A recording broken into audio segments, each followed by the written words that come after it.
I just want to get your initial reaction to the signing of this bill, and what is it going to mean for the US, China, and Hong Kong?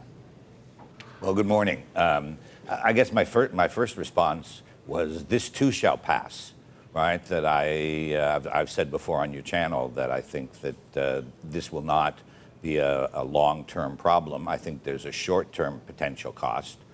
China may decide not to slow down the talks for a little bit because they don't want to be seen by their own domestic political forces to be going ahead and cutting a deal at the same time that the United States is seen to be interfering in China's internal affairs. So it will probably will have a bit of a short-term impact. But in some ways, this is Trump's Thanksgiving gift to the democratic movement in Hong Kong, right? Today's Thanksgiving here in Hong Kong already. Now, of course, one of the provisions of this, well, it will soon be an act, is sanctions against any Chinese official that would seek to curb freedoms in Hong Kong. Now, if we can imagine a situation where the US was to sanction a Chinese individual, what would that mean? That would surely invite some retaliation, would it not? Well, it'll be really hard to do it. People here in the U.S. consulate, I've been told, this is a real headache for them to try and figure out what is going to be a violation of human rights. How are they going to decide that?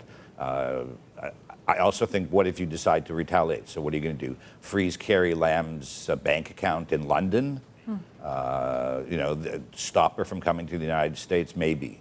But it won't be easy. I just don't, well, that would be my answer. I think it won't be easy to really retaliate against the Chinese government to punish people in Hong Kong for doing this. Congress seems a little bit more... And let's hope they don't need to do it.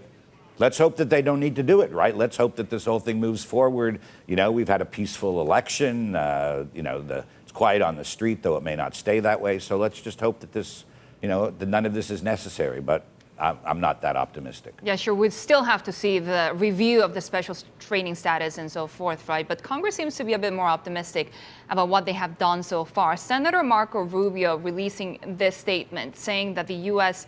now has new and meaningful tools to deter further influence and interference from Beijing into Hong Kong's internal affairs.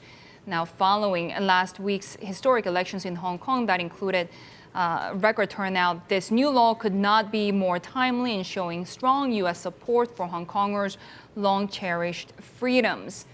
So, what sort of action? Well, I think it'll help the street. I think it'll help the democratic movement. It'll give them a boost at a time when, in fact, they've just had a huge boost. So it may make them more assertive. I think the local councils. Yeah, that would be my question. Probably more assertive. Would it embolden protesters as well? Does this mean that we could see more violence in the days ahead? Well, that's certainly what China's going to say. And if there is more violence, China will definitely blame the United States for it. And then, to a certain extent, maybe they will be right this time, where the United States has not really been responsible at all for the anger that exists here in Hong Kong. But you can't. We'll just see. Right now, everybody here is pretty hopeful, or at least hoping, that the calm will be maintained and that the focus will shift from the violence on the street to the local committees to be able to. 17 of 18 local councils are now controlled by the democratic movement.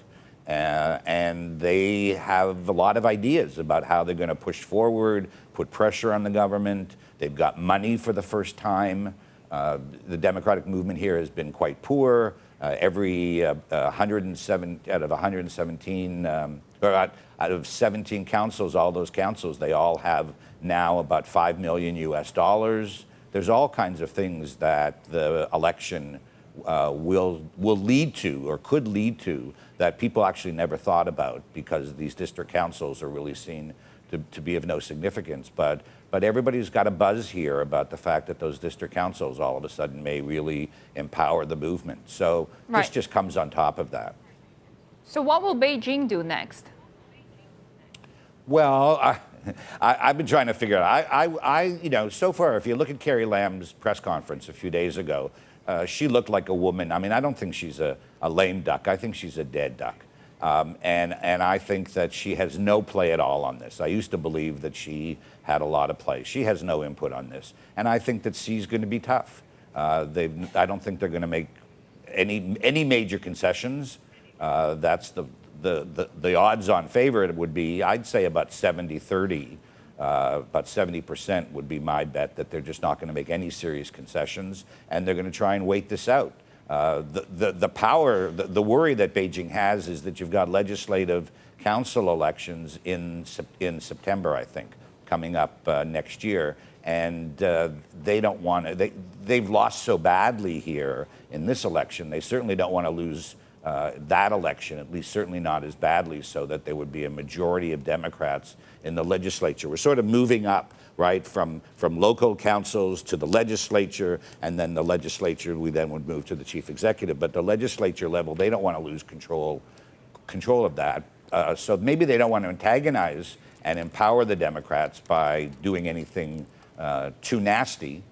But I think that they will try and strengthen their control and their influence at the street level again with the pro-Beijing forces here.